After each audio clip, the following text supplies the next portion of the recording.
In early 2025, I was asked to attend the very first ever Horizons conference with the American College of Financial Services. And the best financial experts in the world were at this conference. It was sold out, and I was so honored to be asked to come and to interview them as they came off the stage. Now let's jump right into today's show. Well, hello, everyone. Thank you so much for joining us again. We're here at the Horizons Conference, the first ever Horizons Conference with the American College of Financial Services, and we're here with Lindsay Lewis today. And so, Lindsay, I know you own your own business, your own practice, and you work with the American College. So tell us a little bit about yourself and what you've got going on in this world.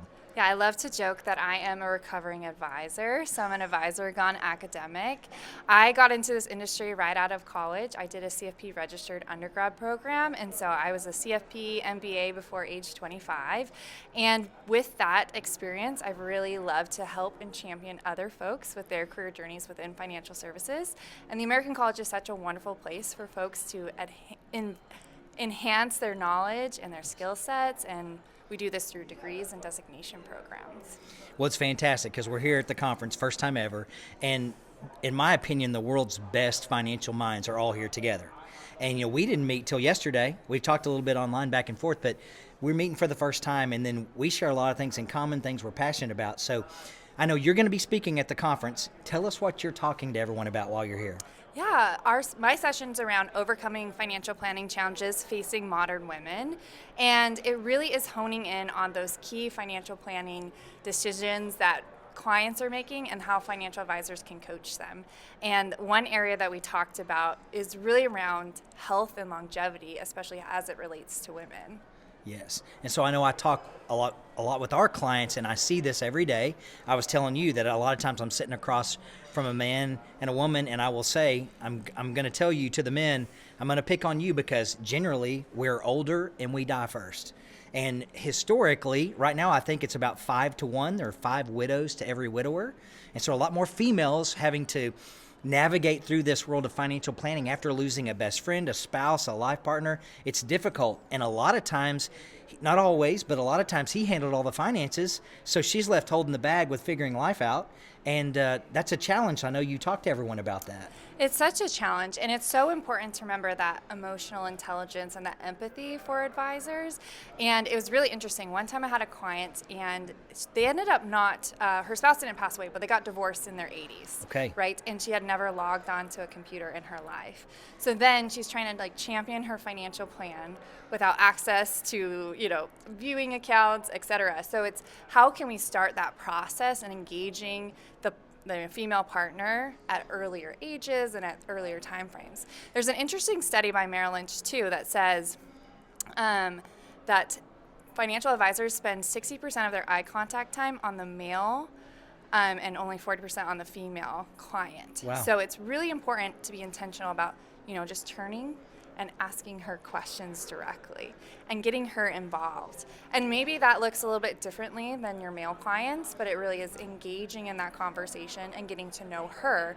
Because also, it's a large percentage, majority of widows will fire their financial advisor within 24 months of their spouse passing away.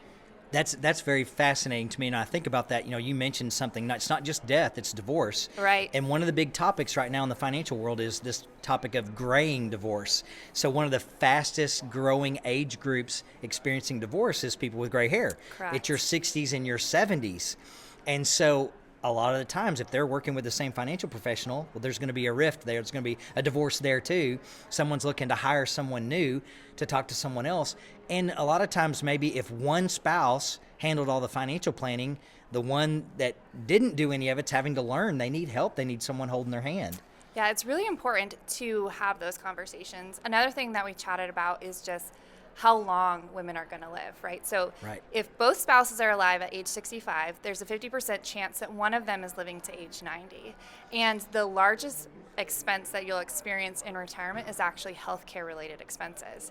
And so one topic that I hone in on this presentation is really the importance of an HSA, especially for women. Many folks, I was just on a car ride with someone and they were like, I didn't even realize I could invest in my HSA, right? And that is one of my absolute favorite what I think of as a retirement account, right? Yes. So when you are leveraging it for retirement and my future healthcare related expenses, though the contribution limits are smaller than what you can see in a 401k, it's still pretty high for, a family this year. It's like $8,550, right?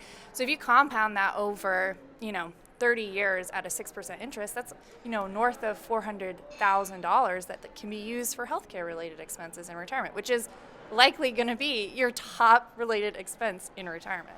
Well, I want to say this for everyone that's watching right now, because I've been through the Retirement Income Certified Professional program through the American College, and I'm currently in the Tax Planning Certified Professional 2/3 of the way through, and they hammered the HSA, Health Savings Account. And I know on my show I've been guilty of not talking about that a lot, and so I'm learning that this is a very, very important part of financial planning. And give us some of the reasons why. You were saying last night, this is one of the only accounts that can do certain things. Talk to us about that. Yeah, it is my favorite account because it's triple tax-free. So tax-free going in, tax-free growth, and tax-free coming out if it's for qualified medical expenses. And you might think, well, I'm not going to have $400,000 worth of medical expenses in retirement, but you could gradually get that over your lifetime. So I really advocate for a method called the shoebox method, right? Like we have that one box of random things in our house. So it's like the shoebox method of all the receipts that you have. Yes. So anything that you can pay out of pocket, not utilizing the HSA, we save those receipts our entire life, and then we reimburse ourselves down the road. So those are qualified medical expenses. We have the receipts, and we can reimburse ourselves tomorrow or 20 years from now. So if you keep that over your lifetime, pretty sure you're going to spend, you might spend close to $400,000, $500,000 worth of medical expenses, but then you're getting that tax-free. Well, and as we've learned, the top two expenses in retirement is housing and medical. Yep. So if this is a part of your retirement plan that you've ignored and you haven't put any money into an HSA, you need to learn more about it. And we're going to be talking more about it on this show. And that's why I hooked Lindsay yesterday. I was like, you've got to come do a full show with me after the conference is over so we can talk about this for an entire show. So absolutely. I've got you on camera now. You've got to come back and do another show with us. This is the receipts, right? You're That's gonna it. shoebox method this later. That's it. Well, we're so grateful for you joining us again, coming to you from the American College of Financial Services Horizons Conference.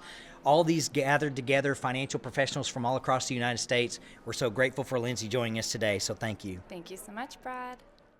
Well, hey, we're here on day 3 of the first ever inaugural Horizons Conference with the American College, and you might hear people coming and going. They're going to classes and breakout sessions. And Jason, you already did all your speaking, and I was blessed to sit in on a panel with you yesterday. But thank you so much for joining us today. My pleasure. Thanks for having me. So Jason Fichtner here, and I want you to tell us just a little bit about your background, because when I sat in on the Social Security panel yesterday, it was one of the most informative blessings to sit in there and have the knowledge of the four of you speaking. Tell us about that a little bit. So let me tell you, I'm currently the executive director of the Retirement Income Institute for the Alliance for Lifetime Income. Okay. And that is one of the many hats. As people say, I have a lot of hats. They're not sure how it fits on my big head, but they do. And I chair the Puerto Rico Pension Reserve Trust, which is a reserve trust that came out of the bankruptcy of Puerto Rico. Okay. That basically is a reserve that fills in the pension plan from a PAYGO system that is going to wind down as current workers fund current retirees. There's no one to fund current workers. So we have growing, it's basically a trust fund that grows assets, and when the PAYGO system starts to decline, we'll make up the gap so they can still pay pensions in Puerto Rico. And then I have fellowships with Stanford University, Washington University in St. Louis, the Bipartisan Policy Center, and the National Academy of Social Insurance. And for part of this, my background is that I was the Deputy Commissioner and Chief Economist of the Social Security Administration several years ago. Wow. And I think that's one of the things that caught my attention. We were talking before this interview started about you saying the two most important questions, I guess, are that happen with your working with Social Security. What are the things that's on everyone's mind when they contact you? Well, it's interesting because a lot of people are trying to get a hold of the agency now for appointments, and it's getting harder as they're going through workforce reductions. But when I was at the agency, the number one transaction that Social Security did in the field office was Social Security replacement cards. People lost their Social Security card, they got married and changed their name and hence needed a new card. And that was the number one transaction. But the number one question they got in the field office was, when should I start taking retirement benefits?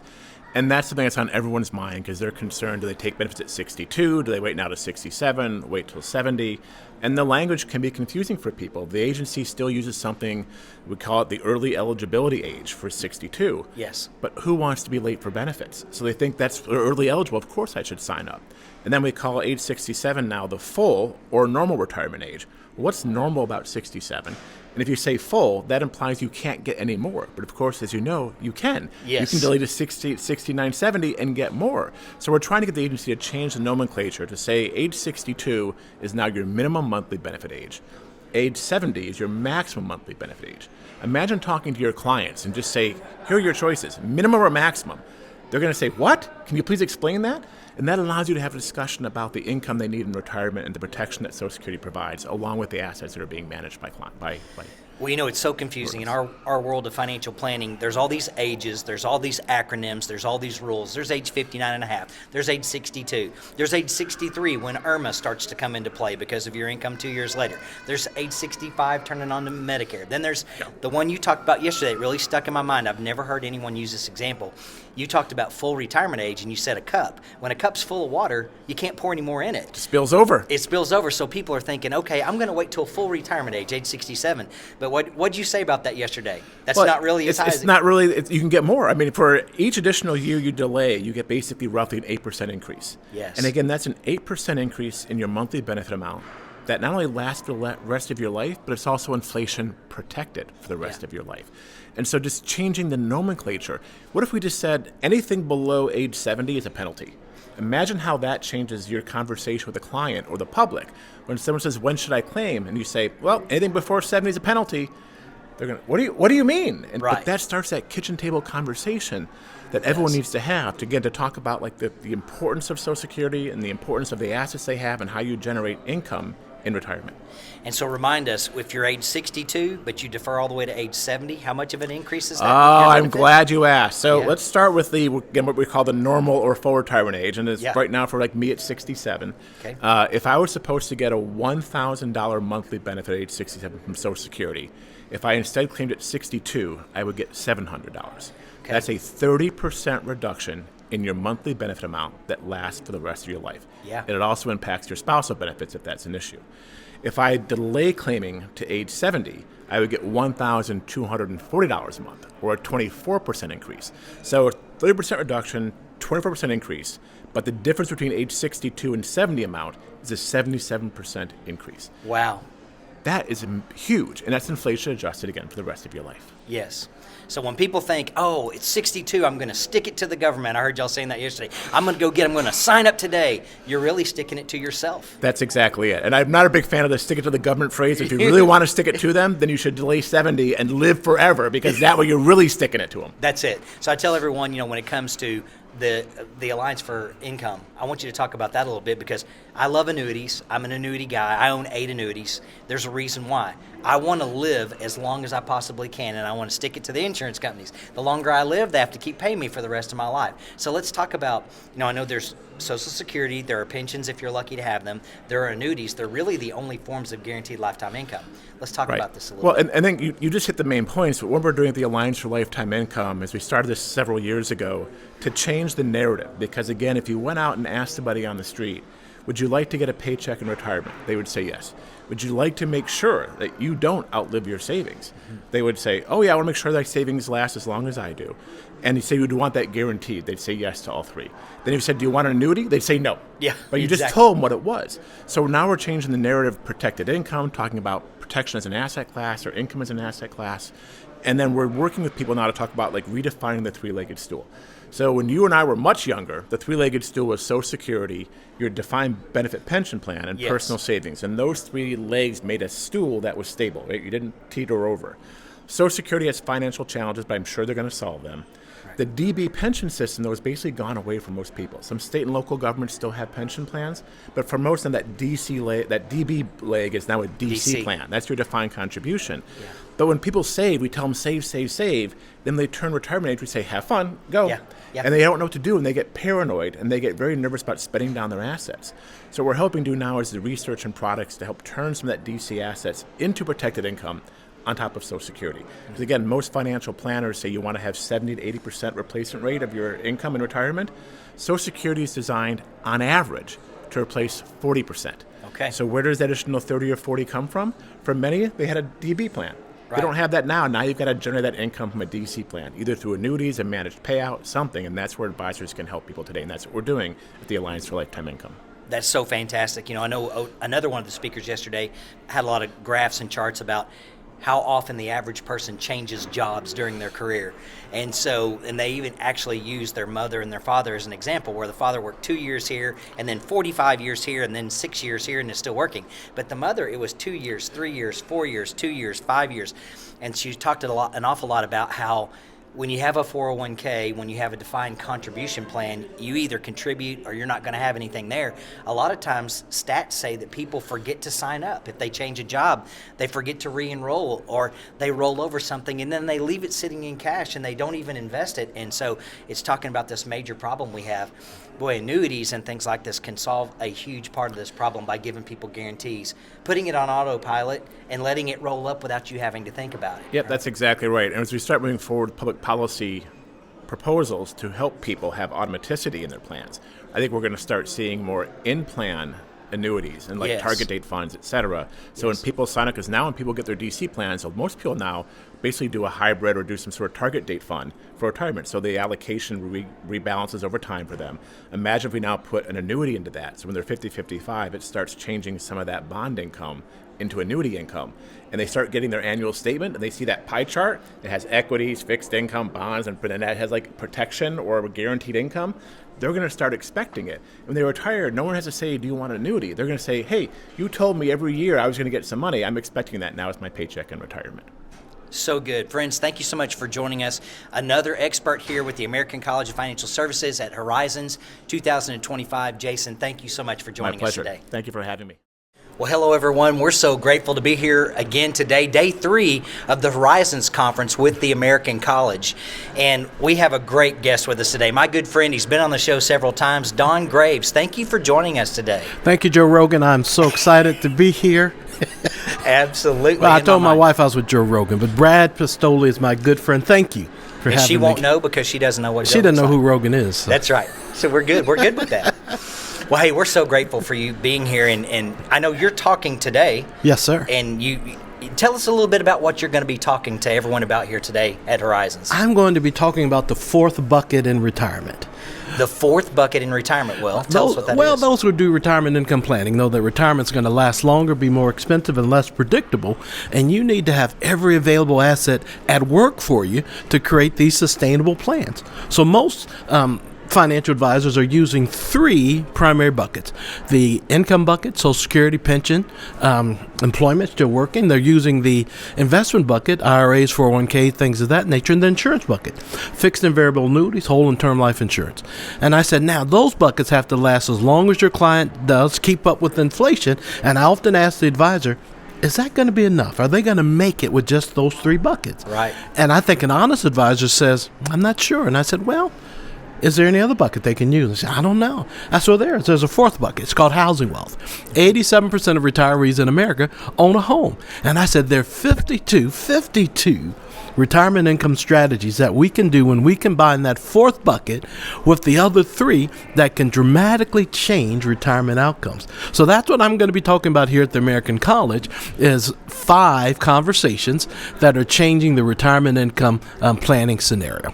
52 different things that probably never even crossed people's minds. So I know you really got on my radar, I'd say about 3 years ago. And I was going through the Retirement Income Certified Professional course with the American College.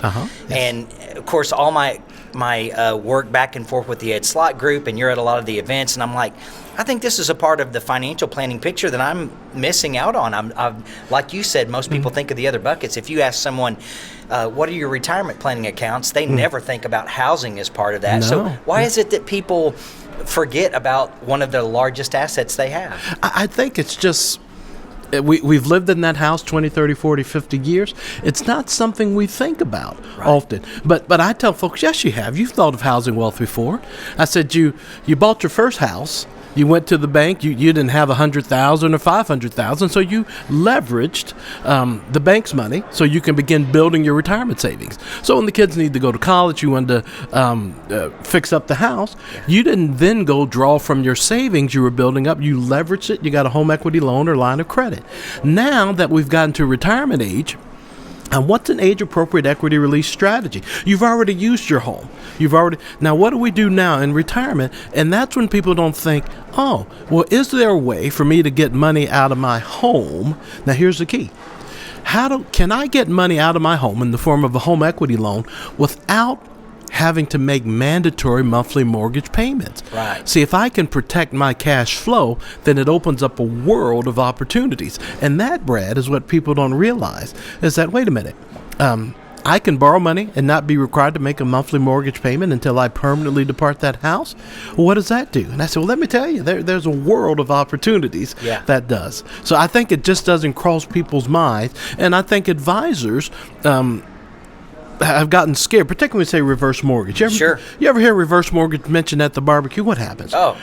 Three people dove under the table, three people left the table, and your Aunt Janie, who did time, you forgot about that. She made a shank out of a plastic knife and fork and came after you. That's it. Hey, Brad, that's just dangerous. High fees, don't touch them, stay away Oh, from my them. God. It's the boogeyman. It's the little girl that went into the amusement park and that ride, and she never came back. Oh, don't go over there. And I tell folks, listen, you want to know what a reverse mortgage is? It's 4 letters. IJAM. IJAM. It's just a mortgage. Hey, there folks, you go. it's 1961. This thing started in the United States. There are 19 other countries. We were late to the party. 1988, it became part of a 3-legged stool of a government-sponsored retirement. The first leg, Social Security, 1935. The second leg, Medicare, 1965. And the third leg, the home equity conversion mortgage, nicknamed reverse mortgage, is the third leg. So it's not new. It's not dangerous. It's not spooky. What is it, Brad? It's just a mortgage. IJAM, right? That's it. I love that. All of our listeners now are going to remember that. And once an advisor gets a hold of that, then they begin to be able to ask different questions. Yeah. So an advisor says, well, Don, my clients have never, ever asked me about a reverse mortgage. Yeah. And I looked them in the eye and said, of course they have. They just never used the words. In my latest book, we'll put it up here somewhere, insert it in, Housing Wealth Conversations. I have a chapter that said 35 ways your clients have already asked you about reverse mortgages, and they just didn't use the words. Yeah. Has your client ever asked you, is there anything we can do to hedge my savings against inflation risk? Right. Well, see, they didn't say the word. And what do I mean by that? Last year, Brad, 1 million, 3 million people went to Home Depot or Lowe's, and they bought a drill. And you know what? Not a single one of those people wanted a drill. Right. They wanted a hole. Yeah. They needed something to solve a problem. And the drill was just a tool to get the hole. Right. And so what your clients are saying is there a way for me to leave a large inheritance to my estate? Is there a way for me to pay less income taxes? There are 35 questions that they are asking you, and they're asking for a whole, and the reverse mortgage is a tool, a federally insured tool that can help you answer 35 retirement income questions that you're seeing every day. So, I've been at this thing, I'm coming into 26 years. Wow. I'm an old grizzled veteran.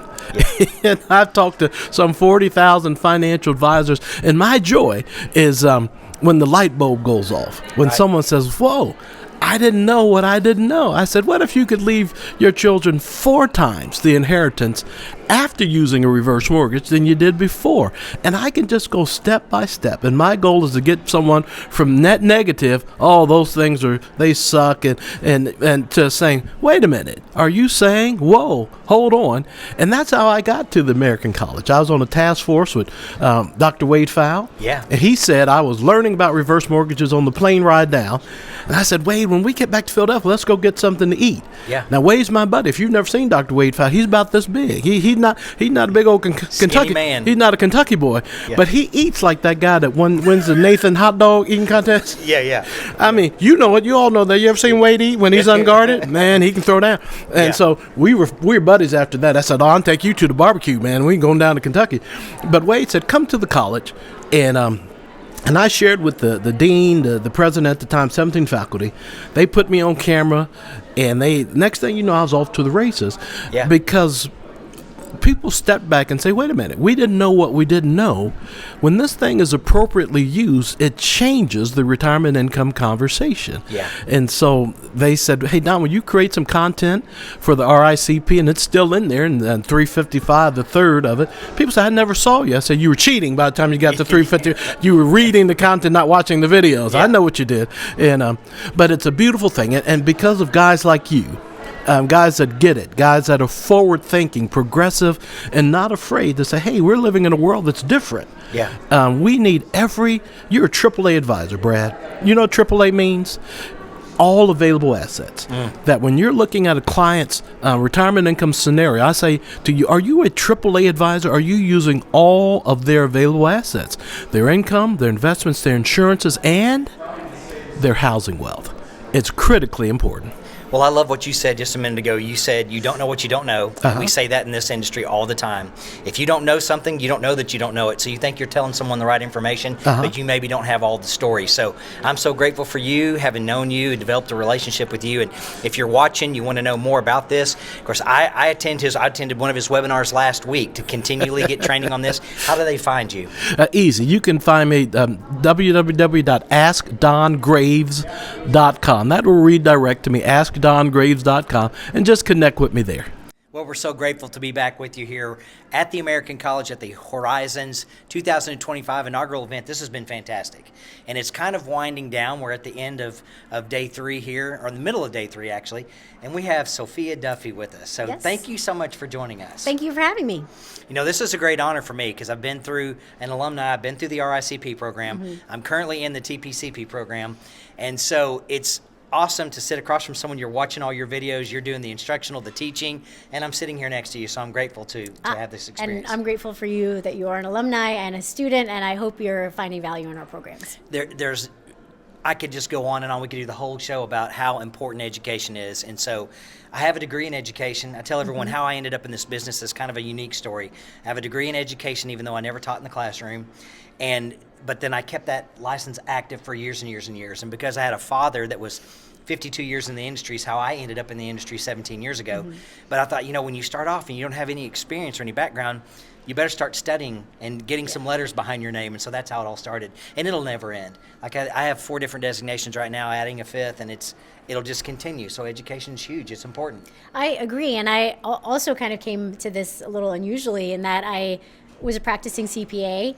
I went to law school, never intended to go into education at all. It never even crossed my mind. And then I ended up joining up with the college, and now it's been 13 years, and I can't imagine doing anything else. Wow. Yeah. So talk to me a little bit about the Tax Planning Certified Professional Program, kind of how it started, what it is that you do with the course. Tell us about it. Sure. So how it started was a few years ago, Jeff Levine had spoken to some of the individuals at the college about the need in the market for advisors to have those important conversations with their clients about tax mitigation, tax strategies, but of course not, it's tax planning, right? It's not moving over into tax advice, and it's a gray area, right? And they were having really a difficult time understanding what can I tell my clients, and then what are the things that I need to go out and get expert advice for. Yes.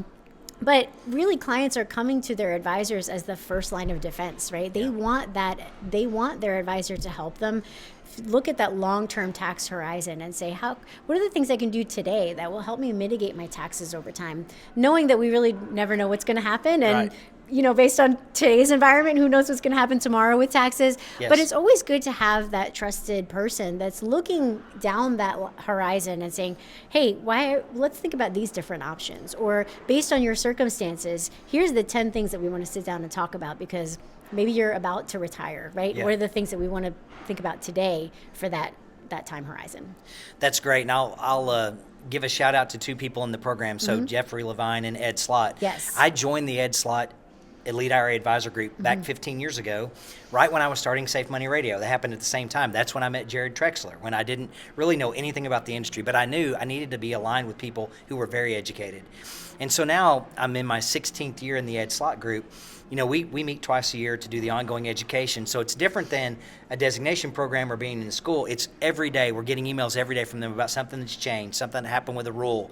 And that's why it's so important, because we could take one topic, which is in all of our courses, RMDs. Yep. It was 70 and a half, and everyone for forever knew it's age 70 and a half. And then it went to 72. And then it went to 73. And for anyone born after 1960, it's going to be 75. Yep. And so now, if you're just the average advisor who, I would say, if he's a salesman, he doesn't do any of this extra education. He just got his licenses years ago, and he doesn't pay attention to it. You're going to be in a mess when someone comes in and says, hey, when do I start my RMDs? Yes, and fiduciary or not, the way we can add value to our clients is by understanding our clients' concerns and being able to offer them a suite of solutions, right, for that. And you really can't do that effectively without having the proper education. Yes. So I know I sat with clients just last week, and they were asking me about RMDs. It's one of the number one questions we get. And I said, well, let me look at your birthdays real quick. It's one of the first things I write down. And of course, he was born in December of 59, and she was born in January of 60. Yep. And so I said, ironically, you have two different required minimum distribution dates. Right. Your RBDs are What a different. wonderful opportunity that presents, right? Now you have that couple years gap where you can Yes. implement some maybe additional strategies for them. Absolutely.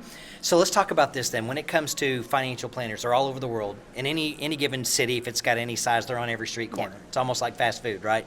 What separates one person from another when it comes to education? Is it important to do this kind of stuff? That's a great question. And I, speaking from interacting with so many students over the years, I would have to say compassion, right? Yeah. So we have some students that approach this as if it were their own personal financial plan. And that is the amount of care Yes. and thoughtfulness that they provide. And those are the students that I see as they're going to excel, right? And so even if they're just a couple of years into their career, if they approach this with a sense of compassion and empathy, I truly think that they live that client's life, and then they'll be able to spot those opportunities for the client just as if they would spot them for themselves. Well, I love you saying that. And honestly, the more educated a person is, the more experiences they have, it will make them more in tune with the needs, because they'll Absolutely. see a problem coming down the road. They're going to see a tax problem if someone has a massive 401k and they don't fully understand what an RMD is, and you're behind the scenes going, hey, you're going to have $75,000 a year in RMDs coming.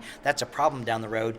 You care about, maybe we need to start having a Roth conversation right now, Exactly. and let's start preparing for some of that stuff on down the road, and that comes from your background and knowledge. Exactly. And even a person who's experienced can still benefit from that. I recently attended a legal education seminar about a very niche topic with inheritance tax planning. Okay. And then I ended up having a client just a few months later who actually had that issue. And so even I can learn, anyone can learn, even several years into their career.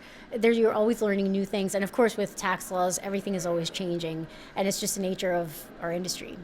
Very good. Well, here we are. We're about to wind down day 3 at the Horizons Conference, but we're so grateful to have you here. Yep. And thank you so much for joining us today. Thank you again for having me, Brad. Hey, we're so thankful that you're joining us, and we're at day 3, about to wrap up the first ever inaugural conference with the American College, Horizons 2025, and we truly did save the best for last. So we're here with, we heard earlier today, someone said to me, I heard you're interviewing the founder of the American College. We're in trouble now. And I said, how does he look so young now that he's hundreds of years old? I'm hundreds of years old. That's so true. I hadn't heard that one, so that's pretty good. Thank you very much. It was good. So we're here with George Nichols III, the president of the American College. Thank you so much for joining us. Thank you for having me, and thank you for being a big supporter of the college. Hey, I love the college, and those that are watching know I talk about it all the time, but I've been through the RICP program. I'm in the TPCP program right now, and I just love everything that you do. So it's all about financial education, and that's what I want to talk to you about. What made you decide to do a conference like this, host an event like this? Well, there's a couple of things. First of all, just think of the timing. This recognition that we knew in advance that in 2025 you're going to have almost 5 million people hitting 65. Yes. So we talked about this silver tsunami that is there. The other thing is that when you think about all of the financial services, I found that everybody doesn't have a stock or everybody doesn't have a mutual fund. Yeah. But everybody that comes into this says, am I going to think about what retirement's going to be like? Yes. So it doesn't matter where you are on the continuum, whatever age you are, if you're into working, if you're into thinking about being a part of life, you're saying, what am I going to do in retirement? So we recognize the importance of that. So we thought about, well, what if we had a conference on retirement for retirement professionals, Yes. built by retirement professionals? That's good. Okay. That's good. And keeping with our applied knowledge focus, this just was the perfect thing to do. And the team has done a phenomenal job. I'm like over the moon. My jaws are hurting because I've been smiling so much. Yeah. Because everybody's really given us good feedback that we've really hit the mark and of trying to make sure we're giving you content that is beyond what you already know, even if you have a designation with us. Right. And that's pretty cool. It's super cool. And I'll say this, as not only a student and someone that's attended through the programs in the school, but I'm also someone that's in the field. So I work with clients every single day. And 17 years in the business, I couldn't tell you how many conferences I've been to. It's more than 100, I know. Every year it seems like there's 3 or 4 that you get to go to. And today was kind of one of those moments where someone passed me in the hall and he said, Brad Pistole, he stopped me. He said, I follow you. I watch all your videos. Man, I love everything you do. He goes, what conferences should I go to after this that would really help me in my practice? And I said, well, I'm going to be real honest. This is one of the best conferences I've ever gone to. You're kind of, it's an uphill battle after this. This is kind of the cream of the crop. But this is genuinely so good because when we go to conferences, we take time away from our practice, away from our clients to go learn. It seems like every time we're looking for that one thing that can change our practice. It's not just about going and sitting and listening to 20 different speakers. What can change our practice and make us better? And I've already sat through a couple of things, and I've done like 10 interviews that I was like, wow, that's the best I've ever heard. So kudos to you. This has been fantastic. Well, thank you.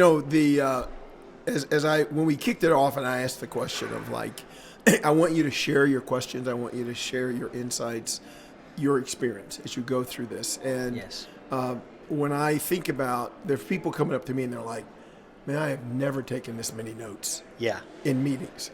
Or someone saying that every presentation, even in the breakout sessions, is typical mainstay presentation at some other place that I'm at. So absolutely. Like, those are the kind of things that really are encouraging us that we're on the right track, we're doing the right thing. Yes. And my goal, I'll tell you, is that when we think about the other conferences and events that we do at the American College, this is the model. It's not just we're saying this is our flagship because we really want to double down on retirement. It actually, the model works, and the feedback you're giving to us now and what we're hearing from others is just validating we're on to something. No doubt. I made a couple of posts, during the week, and some people that aren't here have written back and said, wow, that's like the cream of the crop of people all there at one place. I'm like, that's only 3 of them. There's 30 of them here. And so it's just been so phenomenal, especially being a student and being a fan of education. I have a degree in education. Being able to sit in front of and next to and talk to and interview, and like you said, you're listening to keynote speakers in breakout sessions. It's just phenomenal to be elbow to elbow with the people that teach you in the courses that you're going through. It is. And something, and just listening to you, first of all, it's great to hear your energy and to see your energy and be a part of this. Education is so important, but for us, I always try to make sure people understand it's applied education. It's applied knowledge. And when I think about what's going on in higher ed right now, and you're hearing them say, oh my God, I think we have to do skills-based. I'm like, okay, we've been doing skills-based for like the last 100 years. But it's now really coming around to it. But we've never gotten away from, if I can't share something with you that you can use right now when you go home, then I failed you. And that's the beauty of this conference. It's the beauty of the way the program has been set up across the college when we think about our applied knowledge designations. It's really thinking about, can you use it? I've been walking around sitting in some of the breakout sessions. And I will tell you, I'm not an advisor, so I don't have to worry about it. Everything is the knowledge to me, but walking around listening to what's being shared, and I'm like, wow, that's pretty powerful. And then when I'm sitting there watching the attendees who are people I know, and that are like have successful practices, and they're like, wow, this is something I learned. This is great. I'm like, that's that proud moment that you get. That's fantastic. I say, and all of my followers know, I say all the time on the show, there are a lot of famous sayings in the world that aren't true, and we repeat them all the time and share them. And one of those is that knowledge is power, and knowledge is not power. applied knowledge is That's power. exactly right. I love it. You can hear something all day long every day and get it in your head, and if you don't go do anything with it and make any change in your life, it did you no good. You have to right. apply it. So one of the things I love is that someone will hear us on the radio or they'll see something like this and they'll say, I went to someone's dinner seminar, or I went to an event, or I watched something on YouTube, and they tried to explain like an annuity to me, and then I met with you for 2 minutes and I understood more in 2 minutes than I did after going through a whole hour-long demonstration. How did you do that? Well, I learned from people that talk about how very simplistically put this in force where someone understands what you're talking to them about, and that's the power of this education. It's amazing. When I think about all the people I've met, and I've known a lot of people who are really, really smart, and they want to let you know how smart they are. Yeah. Okay. But I don't know what they were talking about. Yeah. I'm not that smart. Yeah. But you are right in that the fact that we have these experts here now, and they're thinking about how do I make this real for you? How do I put it in a context that you're going to understand? And as a professional, you'll get the other stuff. You'll get the back end stuff to make sure I can truly apply this. But that's the other thing I've really been impressed with at this conference is, they're not walking in saying I'm the smart one, I'm the expert, and so I'm going to pontificate and give you all the knowledge that's in my head. They're actually saying this is the way we're thinking about this. This is what you can do for your clients, and here's some examples for you that people can stop and say, yeah, that makes sense. I have a client that I need to do that. So it is pretty neat to watch it. And, before coming to American College, I'm telling you, this is not something I thought about. Yeah. I didn't think about education from the perspective of really looking at the applied knowledge and how I can constantly give examples to people that are real. And then they can take critical thinking, I can apply that to the next one and to the next one and tweak it as it is to make it more customized for each individual client. So it's really great. But I want to give all the credit to the team, to our faculty, to our staff, to our partners that we have, that they've given so much of themselves to be a part of this. And they seem to be excited to be a part of it. And you mentioned the people who've been writing in, so why am I not there? Well, I'm telling people this is not going to be a big event. We want to keep it at around the size that it is now. Yeah. Because I want it to be intimate. Sure. Okay.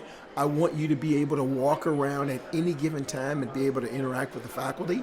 Yes. Not just in the breakout sessions, but just through the course of the event. And then trying to let you stop for a minute and do experiences for you. Yes. Where that, again, you can also get to know people in a much more calm and relaxed setting. This has been so fantastic. We're wrapping up, so congratulations. We're at near the close of this first conference. It truly was epic. Some of the best educators and education I've seen. What a blessing to me to be able to participate in it. So if you want to know more about events like this and about the American College and what they have to offer, just go to theamericancollege.edu. And George, thank you so much. We appreciate you. Appreciate it.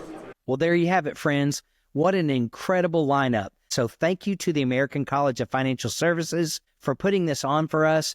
The American College just started for the first time ever a retirement course for you, the consumer. And we are the first financial firm in the country to offer this to our clients. Just go to our website at guaranteedsafemoney.com, click on the retirement planning tab at the top, and you will be taken straight to the page where you can register to take free of charge the retirement course offered by the American College of Financial Services. Hey, thank you so much for joining us today. If we can ever help in any way, call us at 866-780-7233. God bless.